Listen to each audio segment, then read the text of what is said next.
Assalamualaikum warahmatullahi wabarakatuh. Balik lagi di podcast kesehatan. Perkenalkan, aku Amel. Di sini aku gak akan sendirian. Aku ditemani oleh Dokter Eka. Hai. Halo dok, apa kabar? Halo, alhamdulillah baik. Alhamdulillah ya, kita ketemu lagi nih di video selanjutnya. Jadi dok, di video hari ini kita bakal bahas tentang pantangan hamil muda gitu dok. Oke. Kayak gitu.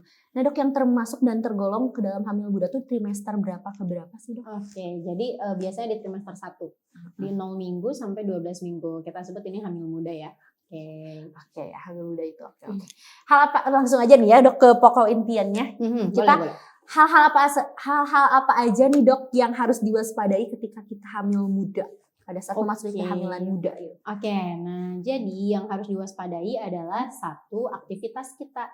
Nah, aktivitas ini jangan terlalu heboh ya. Misalnya aktivitasnya lari-larian gitu kan lagi hamil. Atau misalnya ikutan lomba balap karung gitu ya. Nah, sebaiknya itu enggak ya teman-teman. Apalagi kan ini bentar lagi ya kita mau kemerdekaan ya gitu kan. Nah, jadi sebaiknya hindari aktivitas-aktivitas yang terlalu berat gitu. Nah, atau misalnya angkat-angkat beban yang berat. Contohnya kayak angkat galon, ya, angkat beban kehidupan. Aduh. Ini sih ya kayak curhat ya. Jadi angkat galon misalnya atau enggak beras gitu ya diangkat sendirian. Nah, ini jangan juga ya karena ketika kita mengangkat berat pastinya ini akan membuat tekanan di dalam perut kita tuh meningkat gitu. Jadi jangan. Nah, selain itu juga dari makanan juga harus dijaga ya. Makanan harus selalu makanan yang full matang gitu. Yang full matang tuh yang kayak gimana? Misalnya kan suka tuh kita bikin telur setengah matang. Nah, tapi buat yang lagi hamil muda sebaiknya enggak gitu ya. Jadi benar-benar harus matang full gitu. Nah, di makanan-makanan atau daging-daging hewani yang dia ini prosesnya dibakar itu harus benar-benar well done ya kematangannya gitu. Jadi harus benar-benar matang. Jangan yang medium rare gitu atau rare apalagi. Lalu gimana nih kalau misalnya sushi? Dia kan ada sushi yang mentah juga ya. Nah, sebaiknya sih tidak ya gitu karena memang harus makanan yang matang dan jangan lupa juga selalu mencuci sayur, buah yang akan dikonsumsi di air mengalir gitu. Itu tuh dok makanan-makanan yang harus matang yang kayak gitu teh gitu jadi sundanya kayak gitu tuh dok harus kita hindari sampai trimester keberapa sih? Harus sampai akhir apa? Betul, dalam satu kehamilan itu gitu. Jadi ya sebaiknya dihindari makanan-makanan yang tadi disebutkan gitu. Oh, kalau misalkan selain makanan tadi kan disebutin juga ya dok kayak buah-buahan kayak gitu dok, ada nggak sih dok yang harus dihindari? Kayak ada yang bilang yang hamil muda nggak boleh makan nanas kayak gitu itu betul. Sebetulnya sih boleh-boleh aja, nggak apa-apa. Tapi dalam jumlah yang kecil, misalnya se-slice, 2 slice, nyobain doang itu nggak apa-apa. Duren misalnya sebiji 2 biji ya nggak apa-apa. Asal jangan sedurenin sendiri, misalnya nanasin sendiri, ngabisin. Tapi selain ngabisin memang ini kan memicu kayak misalnya jadi kembung kah, asam lambungnya naik kayak gitu ya. Jadi memang sebaiknya ya dikonsumsinya dalam jumlah yang kecil kayak gitu. Oke dok. Jadi boleh aja tuh teman-teman, tapi jumlahnya yang sedikit aja, betul. Jangan nyobain lah gitu ya. Aja kayak gitu. Terus dok kayak di hamil muda ini kan katanya rawan juga ya dok sama keguguran kayak gitu kayak betul. Gitu. Nah itu boleh gak sih dok kayak mengkonsumsi suplemen penguat kayak misal biar kehamilannya kuat kayak gitu boleh gak sih? Oke. Jika ada indikasinya boleh Kak Amel. Tapi kalau misalnya tidak ada indikasi ya kan dede bayinya udah kuat gitu. Jadi ya udah nggak apa-apa, nggak perlu gitu, nggak perlu dikasih penguat jika tidak ada indikasi. Gitu. Contoh indikasinya kayak gimana tuh dok? Misalnya nih ketika hamil ada flek gitu kan, atau misalnya sering kram perut. Nah, sering kram perut yang memang berasal dari rahim ya. Nah, ini ya sebaiknya kita kasih penguat biar dede bayinya tetap kuat gitu di dalam kandungan dan tidak meluruh. Kayak gitu. Oke. Untuk obat penguatnya sendiri sih dok ada nggak kayak obatnya tuh harus obat secara kimia atau ada obat herbal juga tuh dok buat penguat? Biasanya sih kalau yang kita kasih ya memang obat kimia gitu. Oke. Berarti boleh aja, tapi tergantung dedek bayinya juga kan ya. Betul, dan ini kan pasti harus atas indikasi dari dokter ya, gitu. Jadi pasti harus saran dari dokter gitu. Kalau misalnya ini kita minum sendiri tanpa saran dari dokter ya jangan juga ya teman-teman ya, gitu ya.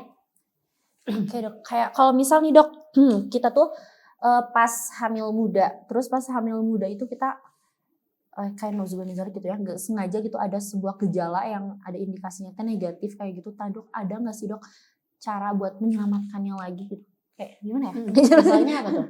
Kayak misal kita lagi hamil terus kita tiba-tiba nggak sengaja nih angkat beban berat terus akhirnya flat gitu. Nah itu pertolongan pertamanya tuh kayak gimana sih dok? Oke, pertama ya tentunya USG dulu ya untuk memastikan gitu. Nah kalau misalnya memang ternyata masih bagus nih setelah di USG, langkahnya adalah bed rest total. Nah ini nih banyak yang keliru, dikirain bed rest total itu cuman diem aja di rumah gitu ya, di dalam rumah itu tuh udah bed rest. Enggak ya teman-teman, bed rest total itu dalam artian kita hanya boleh baringan aja. Hanya boleh baringan aja. Jadi aktivitasnya cuma baringan gitu. Kecuali ke WC mungkin ya, kalau misalnya mau buang air gitu kan.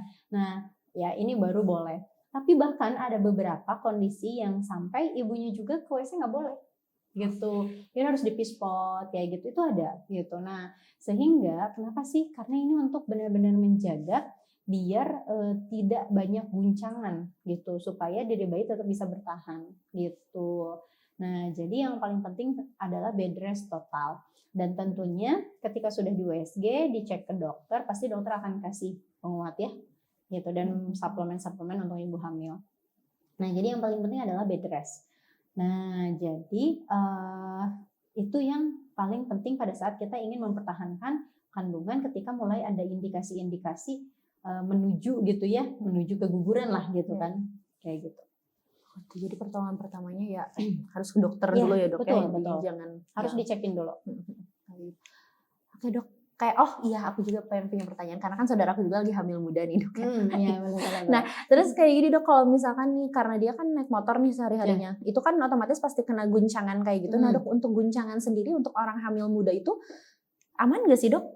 Kayak guncangan motor aja gitu kalau di atas sana kayak gitu gimana? Nah sebetulnya kalau misalnya tidak ada indikasi, ya misalnya ya tadi dari bayinya kuat nih gitu ya, kandungannya kuat gitu, ya nggak masalah naik motor juga. Ya asal jangan terabas gitu ya naik motornya gitu kan, ikutan terabas misalnya, itu mah jago banget sih si ibu tuh ya. Nah jadi ya kalau naik motornya selayaknya kita naik motor di jalan beraspal gitu kan, mulus gitu ya. Nah itu nggak masalah. Tapi kalau misalnya naik motornya di jalan tol itu mah kan nggak boleh ya.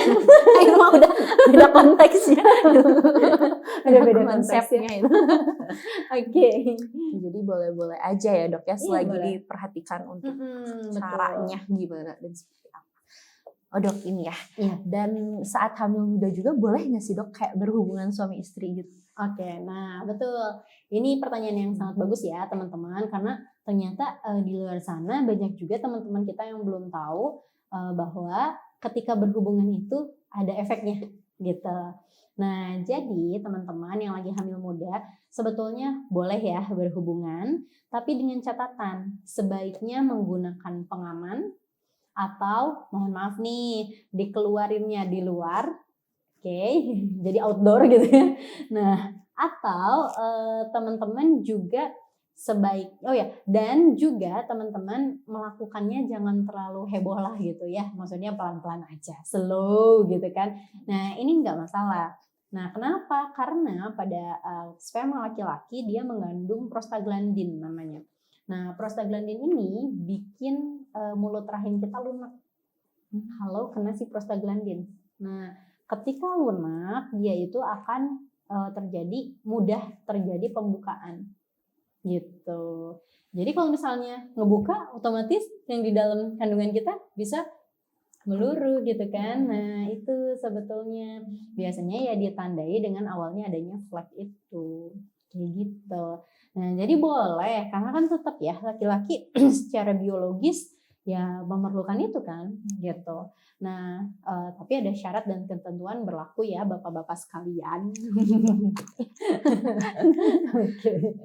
Oke dok, kayak dari yang disebutin dokter tadi ada gak sih dok kayak gejala lain yang orang-orang tuh kayak nggak aware gitu sama gejala itu bahwa kandungannya itu bermasalah selain flek tadi kan kayaknya orang-orang kayak ya udah cuma flek aja gitu.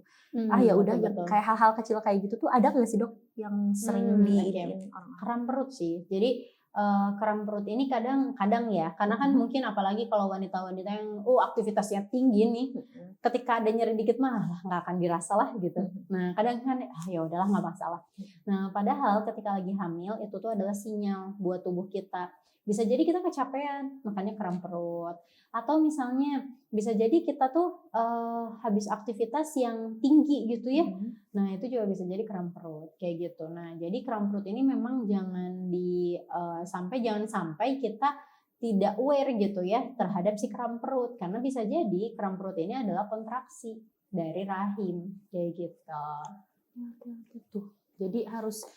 Jadi dok, berarti pas hamil muda ini kayak nggak dikit-dikit harus dirasa juga ya, kayak harus lebih aware badan apapun itu yang terjadi di badan kita harus ini badan kita nggak aman nih, kita harus gini harus lebih kayak gitu ya dok. Iya betul.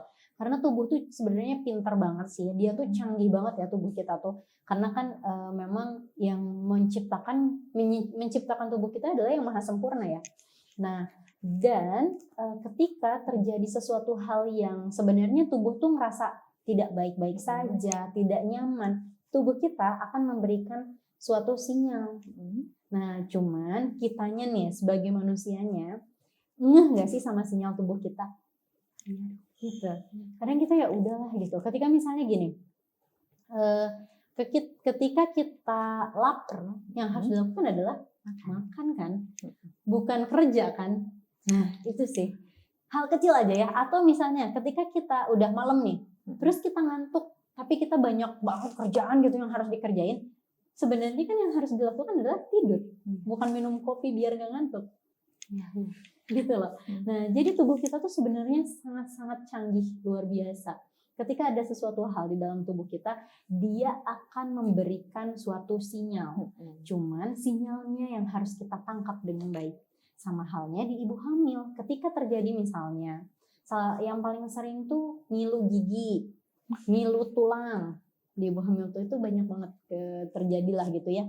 Nah, ini jangan dibiarkan. Kan mungkin kalau kita nih lagi nggak hamil, mungkin emang capean lah, habis ke podcast gitu ya. Kalau di ibu hamil tuh biasanya karena kekurangan kalsium. Gitu. Ke gigi juga ya dok? Iya, karena gigi kita kan terbuat dari kalsium. Gitu. Nah, jadi kalau ada tanda-tanda kayak gitu tuh jangan sampai tidak dihiraukan gitu. Karena itu sebenarnya ngasih tahu kita, "Woi, kamu tuh kurang kalsium tuh. Minum dong gitu supaya aku tuh sehat." Gitu. Karena kan ketika kita hamil itu berbagi ya nutrisinya antara ke dede bayi sama ke mamahnya gitu. Sehingga kita harus minum suplemen harus makan yang baik gitu. Untuk kandungan makanan gitu dok yang ibu hamil baik yang ibu hamil muda yang baik untuk ibu hamil muda ya. Kandungan makanan seperti apa aja sih dok gitu yang baik? Betul. Nah jadi tentunya makanan yang memenuhi nutrisi kita ya. Jadi tetap harus ada karbo yang tadi tuh ya, protein, mineral juga harus ada. Terus selain itu lemak juga, terus sayur dan buah tentu aja gitu ya harus.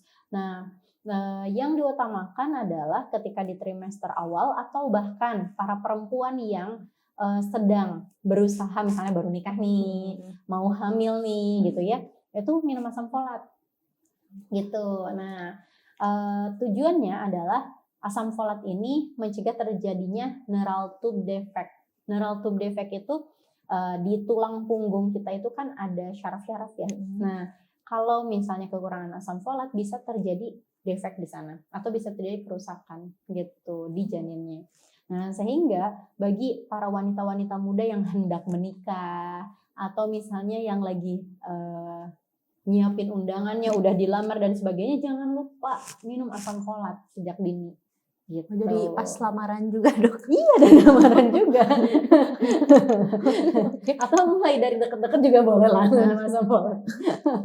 Oke. Itu penting banget ya asam folat itu. Aku juga baru nih dok. Iya, Baru tahu iya. sekarang ini. Udah dilamar ya? Enggak. Oke. Oke ya, oke teman-teman kayak gitu ya. Itu pantangan-pantangan untuk ibu hamil tadi udah disebutkan ya. Yang salah satunya jangan angkat-angkat yang berat-berat juga ya, Iya, jangan betul. terlalu berlebihan. Terus kayak semuanya harus hal-hal yang ada di tubuh kita, apapun yang terjadi di tubuh kita tuh harus aware. Jangan sampai kayak ya udah ini doang. Jangan kalau misalkan lagi hamil muda kita harus lebih sayang sama tubuh kita karena kita nggak sendiri juga nih. Kita juga punya dede ya di dalamnya, jadi yang harus betul. diperhatikan lebih kayak gitu. Betul banget. Gimana dok? Ada lagi yang ditambahin nggak? Tentang Cukup deh pandangan kayaknya ini? ya, nantilah di podcast selanjutnya ya. Siap. Oke. Oke teman-teman, terima kasih banyak ya yang sudah menonton video kita hari ini. Jangan lupa like, comment, and subscribe. Dan sampai jumpa di video selanjutnya. Dadah!